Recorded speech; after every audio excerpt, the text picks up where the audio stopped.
డబ్బు, అనారోగ్యం, ఉద్యోగం, వ్యాపారం, అప్పులతో బాధపడుతున్నారా? మీకోసమే లాంచ్ యువర్ ఫ్యూచర్ ప్రోగ్రామ్.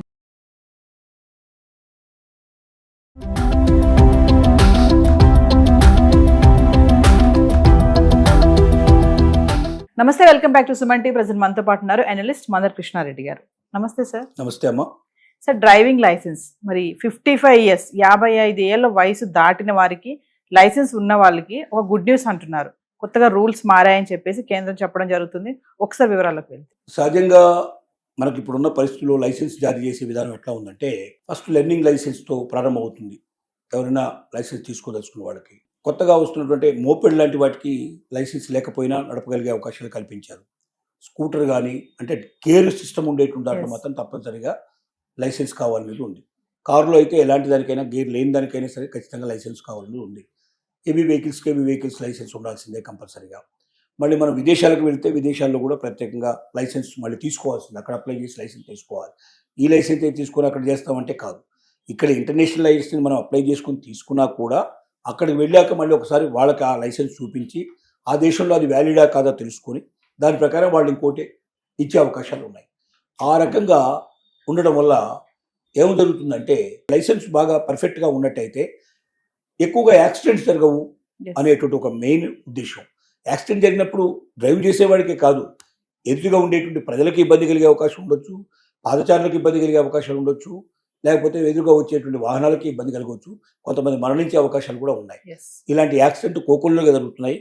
ప్రతిరోజు లక్షలాది మంది చనిపోతున్నారు, లక్షలాది మందికి గాయాలవుతున్నాయి, ఇంత పెద్ద ఘోరత జరుగుతున్నాయి. కానీ ఇంత పెద్ద భారతదేశం లోపల యాక్సిడెంట్ జరుగుతుంది. అమెరికా లాంటి దేశంతో పోలిస్తే మన దేశం ఒక రకంగా తక్కువే అని చెప్పుకోవాలి, ఒక రకంగా చెప్పాలంటే. కానీ మరి అది కూడా జరగకుండా చూసుకోవాల్సిన బాధ్యత మనకు ఉంది. కాబట్టి 55 ఏళ్ళు దాటిన తర్వాత లైసెన్స్ విధానంలో మార్పులు తీసుకొచ్చి ఇప్పుడు మామూలుగా ఏం చేస్తారంటే 5 ఏళ్ళకు ఒకసారి లైసెన్స్ జారీ చేస్తారు. మామూలుగా మనకు ఇప్పుడు 55 లోపల ఉండే వాళ్ళకైతే ఇప్పటిదాకా అయితే ఎవరికైనా సరే ఏం చేస్తున్నారు, 5 ఏళ్ళకి లైసెన్స్ జారీ చేశారు, మళ్ళీ 5 ఏళ్ళకి కావాలంటే వెంటనే అప్లై చేసేసుకుంటే వాళ్ళు ఒక సర్టిఫికేట్ ఇచ్చేస్తే సరిపోతుంది. లేదా కొన్నిసార్లు సర్టిఫికేట్ లేకుండా కూడా మరొక 5 ఏళ్ళకి కంటిన్యూ చేసిస్తారు. కానీ ఇక్కడ నుంచి మాత్రం కేంద్ర ప్రభుత్వం ఖచ్చితమైన కఠినమైన నిబంధనలు తీసుకొచ్చింది. ఏమిటా నిబంధనలు అంటే, ఏదైనా ఎవరైనా సరే 55 ఏళ్ల తర్వాత లైసెన్స్ కావాలనుకుంటే వాళ్ళు ముందు హెల్త్గా ఫిట్నెస్ ఉందా లేదా అనేటువంటి నిరూపించుకోవాల్సిన అవసరం ఉంది. రెండోది, మళ్ళీ వాళ్ళు టెస్ట్లో పాస్ కావాలి. డ్రైవింగ్ టెస్ట్ ఏదైతే ఉందో ఆ టెస్టు గవర్నమెంట్ జరిపే టెస్ట్ ఉంటాయి. ఫస్ట్ టైం మనం ఏదైతే ఒక డ్రైవింగ్ లైసెన్స్కి అప్లై చేసుకున్నప్పుడు, లెర్నింగ్ లైసెన్స్ డ్రైవింగ్కి వచ్చినప్పుడు టెస్ట్ పెడతారు. రైట్ అంటే ఏమిటి, లెఫ్ట్ అంటే ఏమిటి, గ్రీన్ అంటే ఏమిటి, ఇవన్నీ మొత్తం అన్ని అడుగుతారు. తర్వాత నడిపి చూపించమంటారు. పర్ఫెక్ట్గా ఏ రకమైన తడబాటు లేకుండా నడిపినటువంటి వాళ్ళకి, సక్సెస్ అయిన వాళ్ళకే ఇస్తారు. దాంట్లో కూడా డబ్బులతో ఇచ్చేటువంటి వాళ్ళు ఇక్కడ రకరకాలుగా ఉన్నారు. ఈ దేశంలో ఎన్ని ఉండాలో అన్నీ ఉన్నాయి. ఒకవైపున మంచి ఎంత ఉందో చెడు కూడా అంతే ఉంది. దానివల్లే జరిగేటువంటి పరిస్థితులు జరుగుతూ ఉన్నాయి. రెండోది, ఫిట్నెస్ ఆఫ్ ది వెహికల్ కూడా చాలా ఇంపార్టెంట్. ముఖ్యంగా చిన్నపిల్లలు ప్రయాణం చేసేటువంటిది, స్కూల్ పిల్లల కోసం ప్రయత్నం చేసేటువంటి బళ్ళల్లో, స్టూడెంట్స్ ప్రయాణం చేసేటువంటి బళ్ళల్లో ఫిట్నెస్ చాలా జాగ్రత్తగా చూసుకోవాల్సి ఉంటుంది. ఏ వెహికల్ అయినా చూడాలి. లేకపోతే అది డ్రైవర్ మంచివాడైనా సరే వెహికల్ సరైనది కాకపోతే ఏదో విరిగిపోయి ఏదో జరిగిపోయి టప్పున పోయి ఏదైనా గుద్దుకునే అవకాశాలు కూడా ఉంటాయి.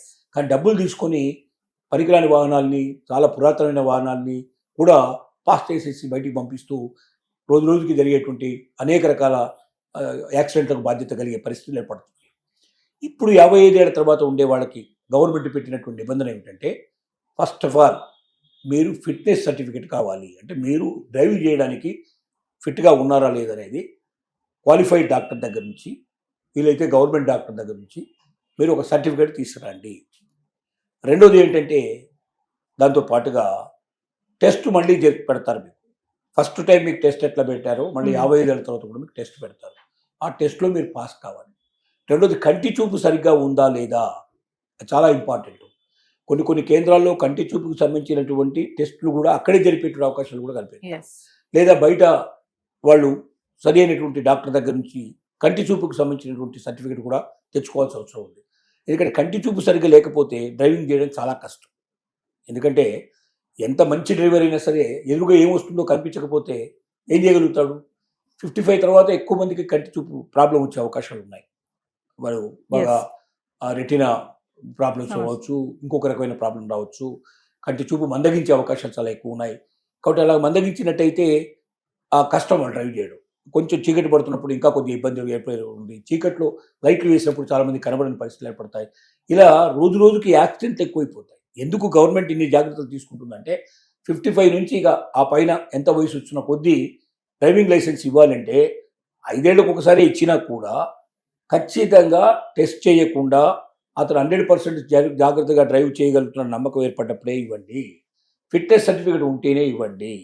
కంటి చూపు సరిగ్గా ఉంది అనేటువంటి నిర్ణయాత్మకమైనటువంటి చక్కటి సర్టిఫికేట్ అతనికి ఉంటేనే ఇవ్వండి. అంటే సార్ ఇక్కడ లైసెన్స్ రెన్యువల్ చేసుకోవాలంటారా మళ్ళీ? రెన్యువలే కదా ప్రతిసారి. మీరు మామూలు వాళ్ళు కూడా ఎవరైనా వయసులో ఉండేవాడు కూడా ఒకసారి మనకు లెర్నింగ్ లైసెన్స్ ఇచ్చినప్పుడు 5 ఏళ్ళకే ఇస్తారు. ఓకే, 5 ఇయర్స్కే. ఇదే ఇండియాలో మొత్తం కూడా ఉన్న సిస్టమ్ అదే. 5 ఏళ్ళకి ఇస్తారు. 5 ఏళ్ళు కాగానే మళ్ళీ ఒకసారి దాన్ని రెన్యువల్ చేసుకోవాలి.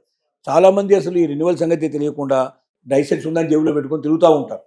ఎవరైనా పట్టుకున్నప్పుడు చూసినప్పుడు నేను రెన్యువల్ టైం అయిపోయింది, మళ్ళీ మీరు రెన్యువల్ చేసుకోకపోతే లేదు, లేకపోతే మీరు నడపడానికి వీల్లేదు అని భారీగా ఫైన్ వేసే అవకాశాలు ఉన్నాయి. శిక్షలు పెనాల్టీలు కూడా ఉండే అవకాశాలు ఉంటాయి. అలాంటి వాళ్ళు ఏదైనా యాక్సిడెంట్ చేస్తే చాలా ఇంకా ఎక్కువ ఉంటాయి. వాళ్ళు న్యాయంగా నిజాయితీగా మంచి వెహికల్ పర్ఫెక్ట్గా నడిపినా కూడా డ్రైవింగ్ లైసెన్స్ ఇన్వాలిడ్ లైసెన్స్ నడిపినట్టయితే వాళ్ళకి శిక్షలు పెనాల్టీలు డెఫినెట్గా పడే అవకాశాలు ఉంటాయి. కాబట్టి మామూలు వాళ్ళు ఏమో ఏమి మళ్ళీ తిరిగి డ్రైవింగ్ టెస్ట్ ఏమి అవసరం లేకుండానే, వేరే ఫిట్నెస్ వాళ్ళకి సర్టిఫికెట్లు అవసరం లేకుండానే మామూలుగానే వాళ్ళు ఏం చేస్తారంటే లైసెన్స్కి అప్లై చేసుకోగానే దానికి సంబంధించిన పేపర్స్ ఉంటాయి. సెల్ఫ్ డిక్లరేషన్, నేను పర్ఫెక్ట్గా ఉన్నాను, నేను రన్ చేయగలను, నేను నడపగలను నమ్మకం ఉందని చెప్పి రాసి సంతకం పెట్టేసి ఇచ్చేస్తే వెంటనే డ్రైవింగ్ లైసెన్స్ ఇచ్చేస్తాం. దానికి ఏమి ఇబ్బంది లేదు. కానీ 55 దాటిన వాళ్ళకి మాత్రం ఇవన్నీ పెట్టారు.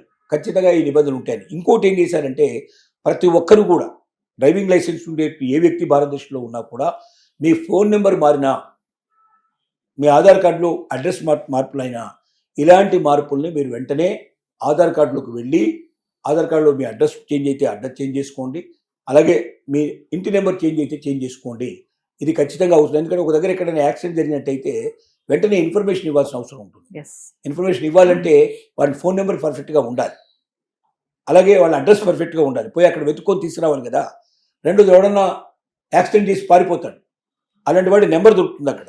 పట్టుకోవాలంటే ఆ అడ్రస్లో వాళ్ళు ఉండకపోతే పట్టుకోవడానికి అవకాశం ఉండదు. కాబట్టి వాళ్ళని ఎప్పుడైనా సరే చెక్ చేసినప్పుడు వాళ్ళ లైసెన్స్ లోపల అడ్రస్ మారిపోయినా, ఆధార్ కార్డులో ఉన్న అడ్రస్ దాంట్లో లేకపోయినా, లేక ఆధార్ కార్డులో కూడా అడ్రస్ ఏమైనా చేంజ్ చేసుకోకపోయినా, అలాగే ఫోన్ నెంబరు ఒకవేళ మారిపోయినా, ఆధార్ కార్డులో ఉన్న ఫోన్ నెంబర్ వాళ్ళ దగ్గర లేకపోయినా వాళ్ళు పట్టుకుంటారు. పట్టుకుని దానికి కూడా శిక్షలు పెనాల్టీలు వేసి అది చేంజ్ చేసేదాకా వాళ్ళ లైసెన్స్ టెంపరీగా సస్పెండ్ చేసే అవకాశాలు ఉన్నాయి. అంటే 55 ఇయర్స్ వాళ్ళకే కాకుండా ఎవరికైనా వర్తించేట్టుగా ఈ కొత్త రూల్ కూడా తీసుకొచ్చారు. కాబట్టి కేంద్ర ప్రభుత్వం ప్రకటించిన ఈ రూల్స్ ప్రకారంగా ప్రతి ఒక్కరూ జాగ్రత్త పడితే యాక్సిడెంట్కి తగ్గే అవకాశాలు చాలా తగ్గిపోయే అవకాశాలు ఉన్నాయి. Thank you.